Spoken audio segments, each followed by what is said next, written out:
Hello students, today we have to discuss about it is the last period in this magnetic effect of electric current lesson. So today this lesson will complete actually. So till to yesterday we are discussing about the AC dynamo, DC dynamo and DC motor. So what are the sources, main sources of AC and DC? That is very important. Sources of AC or sources of AC. Sources in the sense from which substance or from which things we can get the alternating current. They are called as the sources of AC. Sources of AC are hydroelectric power plant and AC generator. Hydroelectric power plant in the sense hydro power plant. Clear? So hydroelectric power plant and AC generator are the sources of AC. From the hydroelectric station, I mean water made to fall from the height, okay, to the depth. By that the wind turbine will rotate, so by that the electrical current is produced. That is called as a hydropower plant. Okay, I mean from the water energy the power will be produced. That is called as the hydroelectric power plant. And one more source what I told yesterday, that is the AC generator or AC dynamo. AC generator or AC dynamo are the sources of AC current. I mean from these two devices we can get the AC. Yes, let us know what are the sources of DC. Sources of DC are that is the cells what you are using. Okay, cells, red cells or anything. So next, that is a battery what you are using. Okay, and also the DC generator was yesterday I told you. So that is okay, these are the sources of DC. Keep in mind direct current. Okay, so the sources of direct current are cells, battery and DC generator. So what are the advantages of AC over DC? That means we can transmit this AC current, alternating current, for a long distance, but DC in the sense direct current we can transmit for the very short distance, because it want to flow in a single direction only. It can't able to change, and I mean it can't able to give the other connection parallelly or like that. So that's why the advantages of AC over DC is AC can transmit for alternating current, can transmit through the electric wires. I think you know about that, right? Okay, it can transmit for the long distance, but DC can transmit for the short distance. So yes, so let us know about that now. Faraday's experiment. Faraday did one experiment to show the electromagnetic induction. So that is called as the Faraday's experiment. Very important experiment actually to show the electromagnetic induction. Faraday did one experiment that is called as the Faraday's experiment. Okay. So what is this actually? So he has taken a cardboard cylinder. This is called as the cardboard cylinder actually. This is called as the cardboard cylinder. So cylinder in the sense both the sides are open. Okay. And in the next step he has wounded the copper wire around this. Okay. Many wounds like that. He has wounded the copper wire. So next, the free ends of the copper wire, they are connected to the galvanometer. He has connected those to the galvanometer. Galvanometer in the sense the device, electrical device which helps to measure the low electric current. I think you know about that. That is called as a galvanometer. So Faraday has taken the cardboard cylinder. This is a cardboard cylinder. And he has wound in the sense yesterday only I told means rounded. I mean make into circle around that. That is called as the wound. Keep in mind W-O-U-N-D, wound it is. W-O-U-N-D. Yes, he has wounded the copper wire around the cylinder, and the free ends are connected to the galvanometer Then what he did actually, he placed the Bohr magnet inside the cylinder having the two poles. One is called as the north and another one is the south. He placed the Bohr magnet inside the cylinder. When he placing the Bohr magnet inside the cylinder, what happened? The galvanometer shows the right side deflection like that. Okay, the needle shows the right side deflection. When he is take out the bore magnet outside of the cylinder, the galvanometer shows the left side deflection. Deflection in the sense movement. Deflection means what? Movement. Okay, so what he is doing, when he places the bore magnet inside the cylinder, the galvanometer shows the right side deflection, and when he take out the bore magnet outside of the cylinder, the galvanometer shows the left side of the deflection.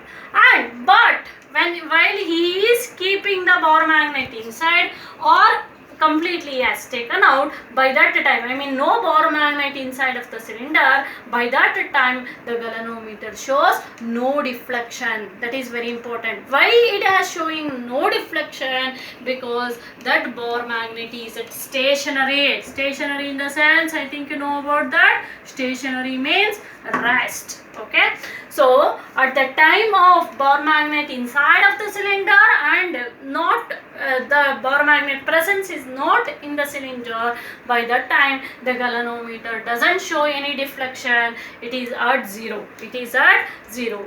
So this shows the production of the production of electric current by the principle that is called as electromagnetic induction. That is called as electromagnetic induction. So to prove this electromagnetic induction, what is mean by electromagnetic induction? See, induction means here production. Keep in mind, induction means production.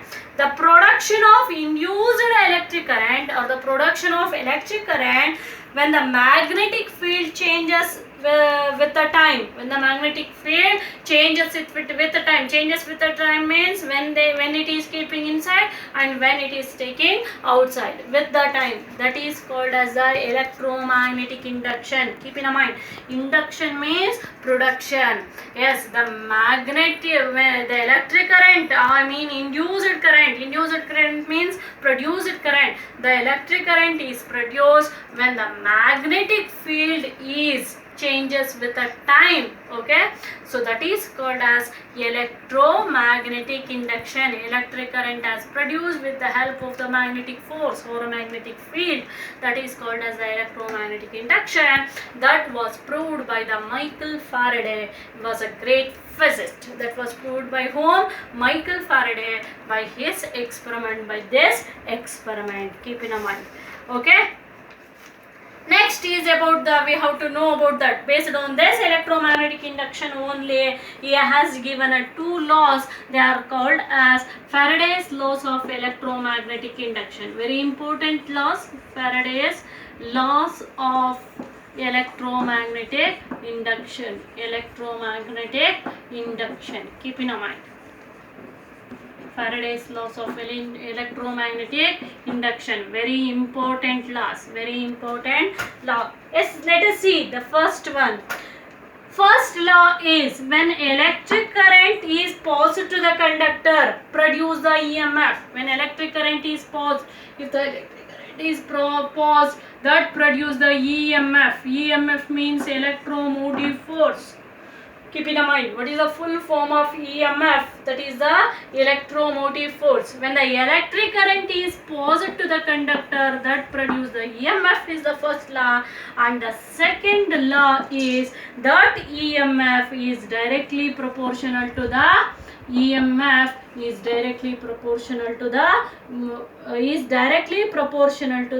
electric current or induced current. Okay, so that EMF is directly proportional to the electric current. That is called as the second law. First law is when electric current is passed to the conductor, that produce the EMF, and second law is that produced EMF is directly proportional to the electric current. These are the very important Faraday's laws of electromagnetic induction. Keep in mind, here EMF means electromotive force. EMF means electromotive force. Yes, in a wire, if you are taken, there are the three kinds of a wire, electric wire. There are the three kinds of wire. One is called as live wire, and the second one is neutral wire, and the third one is earth wire. I think you know about that. There are the three kinds of wire. Is it a?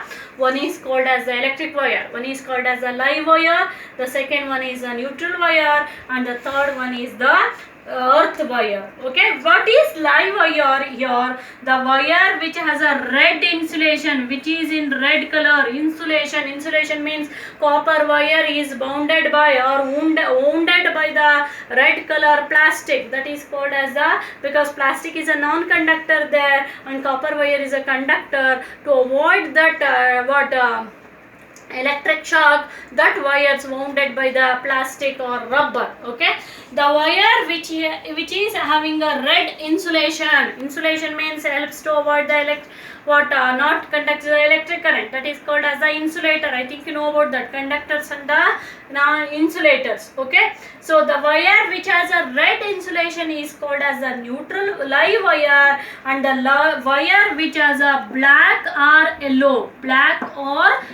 color, that is called as the neutral wire, and the wire which has a green color insulation, that is called as the earth wire. Very important, the wire which has a red insulation is called as a live wire, the wire which has a black or yellow, so that is called neutral, or we can use a blue also. Then a wire which has a green color insulation, that is called as the earth wire. Keep in mind. Okay, so the next we have to get to know about that electric shock or electric short circuiting. Electric short circuiting, I think you know about that. Many of the times electric short circuit will occur. By that time the fuse and the electrical devices are burnt.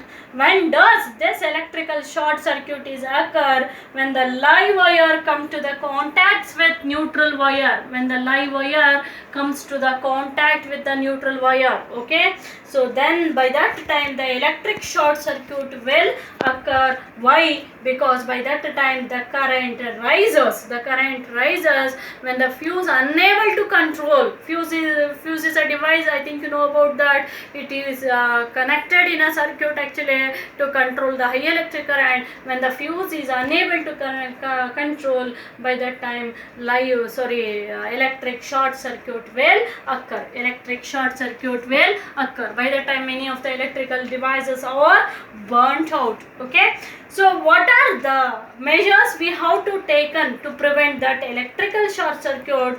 One is don't use the many appliances in a one socket. Don't use the many appliances in one socket. One socket in the sense here one, like that. Don't want to connect. Okay, so that is very important. Don't use the many appliances in one socket. And the next one is use the appliances in a safe limit in the sense how much time, how long we can use, that long we want to use. Okay, don't run the fan whole the night, whole the day. Don't run the TV whole the night and whole the day, not like that. Okay, then don't connect we have to connect the circuit with the fuse. Fuse is very important because fuse helps to avoid the short circuiting because it can regulate the high electric current. Okay, so these are the measures we have to take to prevent the electric short circuit in a house. And one more thing, if anything insulation has detached from the wire, we want to bind the insulation with a tape or like that for the electrical wire, because by that time both the live wire and the neutral wire not join each other or not comes to the contact each other. That is the main methods we have to follow to prevent the electrical short circuit in our our house. Okay. Yes, if the high current is there, this earthing wire, what is there, which is having a green insulation, so that is called as the earthing wire that prevents. Okay, if the high current is more in the electrical, okay, at the time of electrical short circuiting, by that time earth wire is there in a what electrical circuit, that high current directly lose the electric current, high electric current to the ground. Okay, that is called as earthing. That is called as what? Earthing. Keep in mind. So what is meant by earthing? Actually, the leakage of the electric current directly transferred to the ground. Directly transferred to the ground through which wire? Through the earth wire. Through the earth wire, that is called as the earthing. Keep in mind. What is meant by earthing? When an electric short circuit is occur, then the leakage of the electric current is directly transferred to the earth through the earth wire. So that is called as the earthing. This earthing, if it is there in every home circuit or the domestic circuit, it helps to prevent the short circuit. It helps to prevent the short circuit. That is very important. Okay. So these are the main points in this lessons. I think hope you will understand better this lesson. From tomorrow onwards, we have to move the third lesson, that is in the physics. Okay. Thank you for listening.